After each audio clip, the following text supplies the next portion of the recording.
bismillahi irrahmani irrahim allahuma salli wa sallim wa barik ala sayidina wa maulana wa wasilatina muhammadi asujaa madhu nabi dil madaya almaahi agna ani suyufi warrimaahi hubbu rasulillahi wa sahbil usud li khayri ma yasuuni saaxal xasuud malaktu ahmada rasulallahi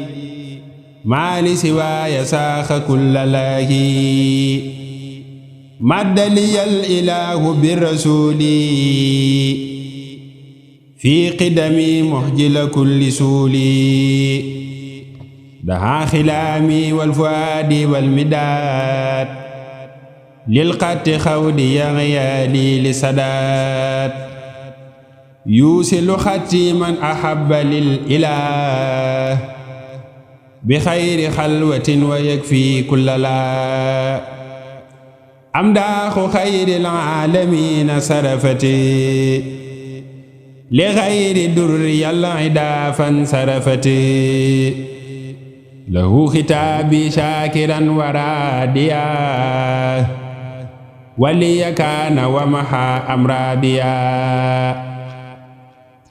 sifaa'uka saafi ma'tidaali